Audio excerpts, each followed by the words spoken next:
Hello, welcome to my Easy Statistics. In this video, I am going to discuss about how to do logistic regression in Smart PLS. Logistic regression will be done when the dependent variable is categorical. An independent variable can be any measurement scale. It can be ordinal, it can be categorical, it can be metric.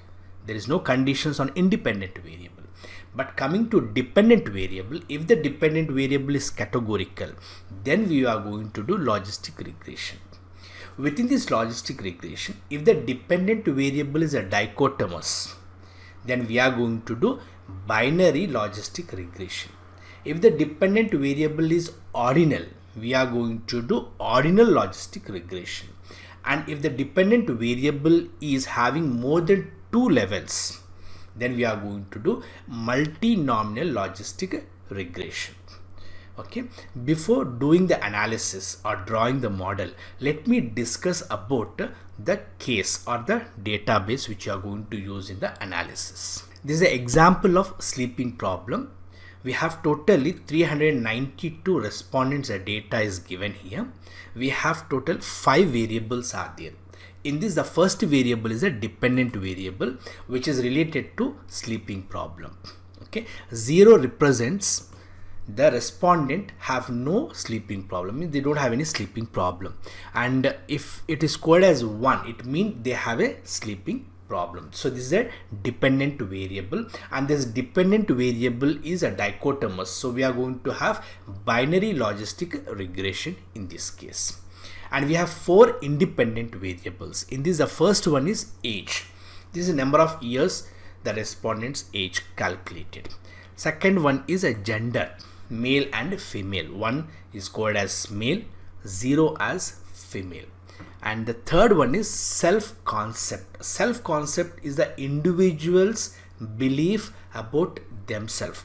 The stronger the belief they have, it means they have the more self-concept. Anxiety, nervousness of the respondent. It is also measured in metric data. Self-concept, anxiety are measured as metric data. Age is also measured as metric data. Gender is categorical. Gender is categorical. Now we are trying to do the analysis to understand what is the impact of these 4 independent variables on the dependent variable. So first we are going to import this data into Smart PLS. We will draw the logistic regression model, and we are going to do the analysis and discuss the results in a detail. Now we are going to import the file into Smart PLS. For importing the file, click on the project PLS-SEM training and right click and click here import data file. Now here you are going to select on the desktop, we have sleeping binary logistic regression.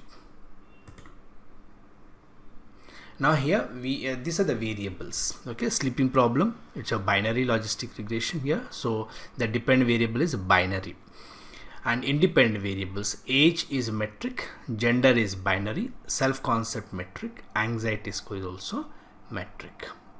Right, and there is no missing data in this case, so we are going to directly say import.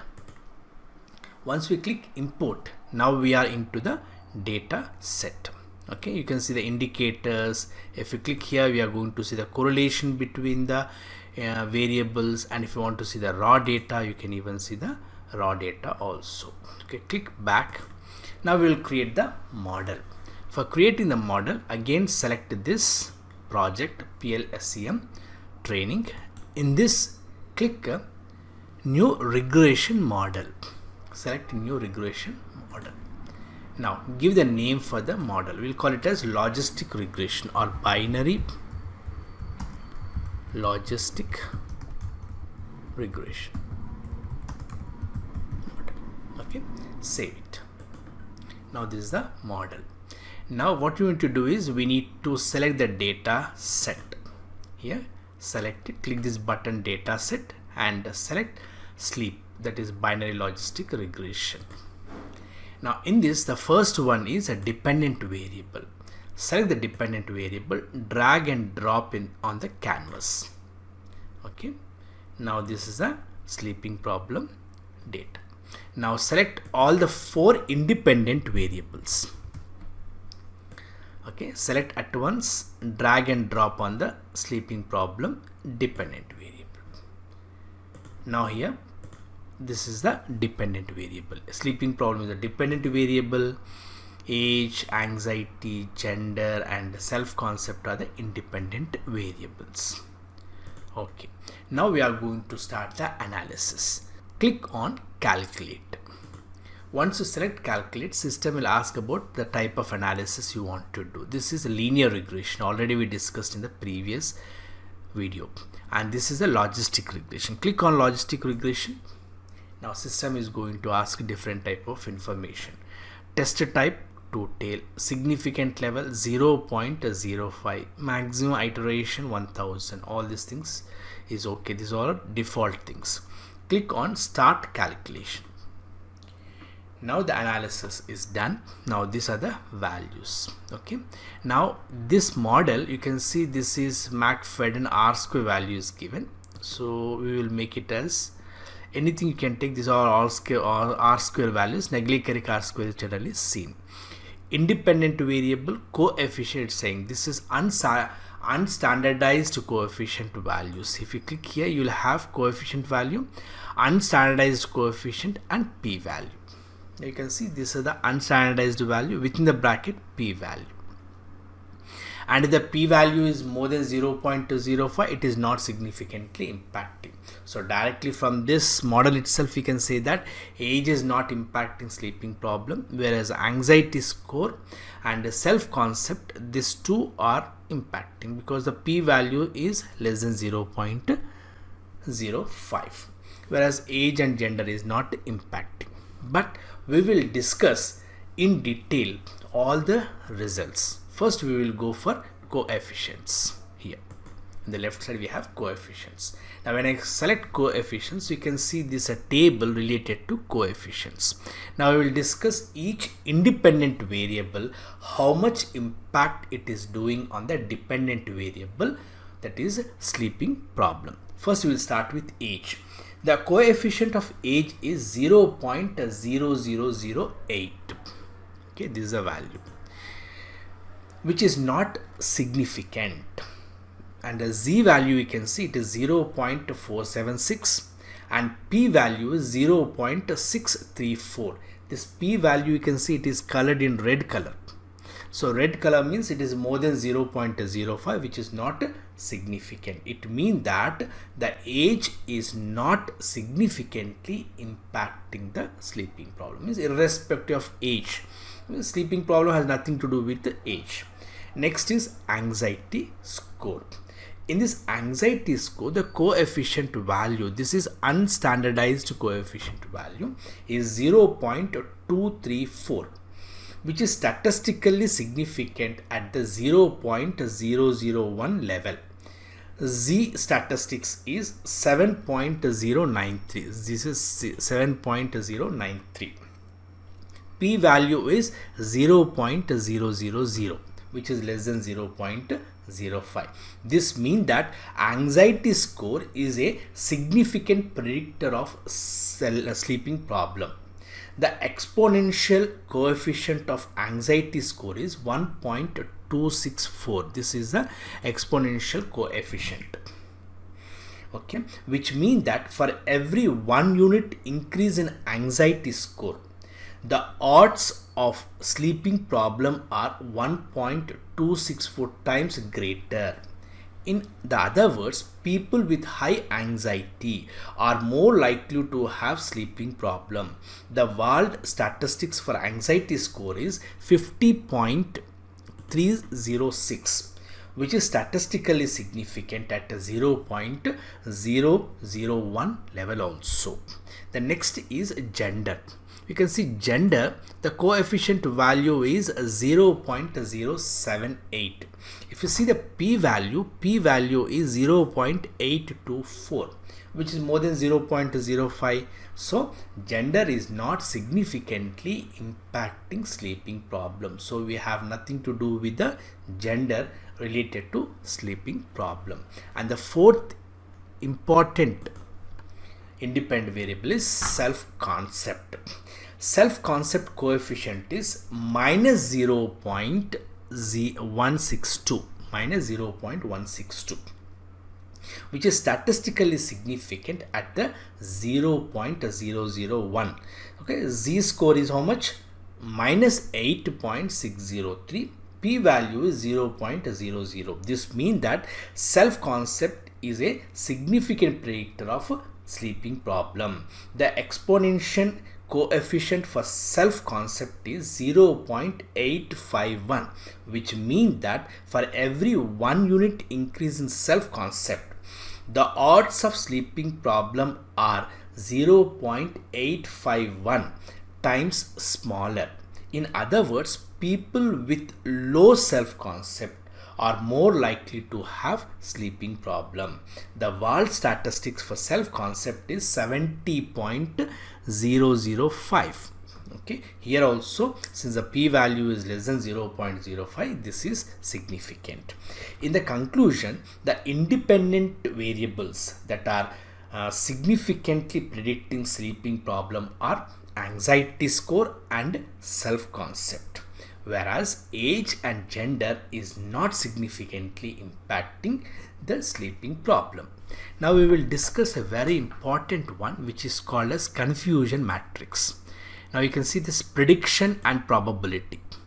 In this prediction probability, we have a matrix which is called as a confusion matrix. So let us discuss about this confusion matrix.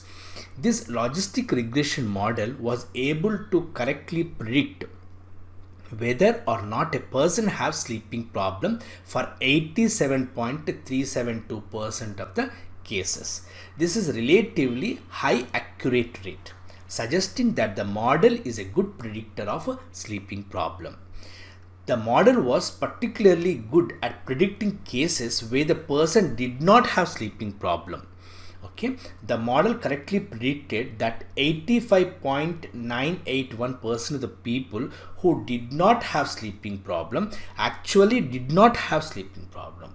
This is a high sensitivity rate, suggesting that the model is good at avoiding false positive.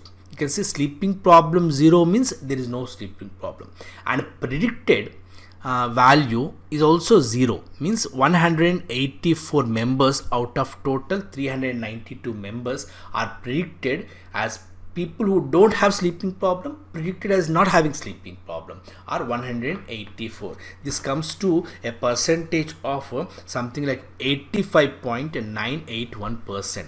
This is called sensitivity rate. The sensitivity rate is very high for this model. Next is, the model was also good at predicting cases where the person have sleeping problem. The model correctly predicted that 88.764% of the people who have sleeping problem actually did have sleeping problem. This is a high specificity rate, suggesting that the model is a good at avoiding false negative. Sleeping problem 1 means they have a sleeping problem. Predicted to have a sleeping problem is 154, means out of 392 people respondents, 150 people who have sleeping problem were predicted as having sleeping problem. The percentage is 88.764. This is called as specificity rate. Overall, the logistic regression model was able to correctly predict whether or not a person had sleeping problem for 87.372% of the cases. This is relatively high accurate rate, suggesting that the model is a good predictor of a sleeping problem. The hit ratio is 87.372%. This is really very high. 70% if you have, that is wonderful, but here we have 87.372%. It means the hit ratio for this confusion matrix is absolutely wonderful. Means the model, the logistic model, able to predict in a correct way. Now we will discuss about the model fit, because we are saying the model is predicting properly, correctly. Now we will discuss about the model fit summary. In this we have different parameters are there. The first one is log likelihood. Okay, the next one is a deviance. Next is AIC, Akaiki information criteria, BIC, and we have three types of R square values: Cox and Snell R square value, Nagle-Kerek R square value, McFadden R square value. So we'll discuss starting from log likelihood. Log likelihood is a measure of how well the model fits the data. A higher log likelihood indicates a better fit. The log likelihood of the estimated model is minus 124.370, which is much higher than the log likelihood of the null model, which is minus 270.58. This suggests that the estimated model has a much better fit to the data than the null model. If you see this value, the estimated model log likelihood is less than the null model. So we can say that this model is predicting in a fit way, means the model is fit. Next is deviance. If you see, the deviance is a measure of the difference between observed and predicted values of the outcome variable. A lower deviance indicates a better fit. The deviance of the estimated model is 248.740 and the deviance of null model is 540.117. This suggests that the estimated model has a much better fit in the data than the null model. So in this prospect also, the model which we have did, estimated model, is good fit. Next we will discuss about AIC. AIC stands for Akaiki information criteria, is a measure of goodness of fit of the model, taking into account the number of parameters in the model. A low AIC indicates a better fit. The AIC of estimated model is 258.740, and for the null model it is 542.117. So estimated model's AIC value is less than the null model's estimated value. So we say that estimated model is a good fit. Next we will discuss about BIC. BIC stands for Bayesian's information criteria, is another measure of goodness of fit of the model, taking into account the number of parameters in the model and the sample size. A lower BIC indicates a better fit. So the BIC for estimated model is 278.597. For the null model it is 546.088. Now here the estimated model's BIC is less than null model. It indicates the model is a good fit. Next we will talk about degree of freedom. If you see the degree of freedom is a measure of the complexity of the model. A higher of degree of freedom indicates a more complex model. The degree of freedom for estimated model is 387 and a null model is 391. So estimated model degree of freedom is less than null model. It means it is not having a very high complexity. This is also a goodness of fit. Next we are going to discuss about R square values.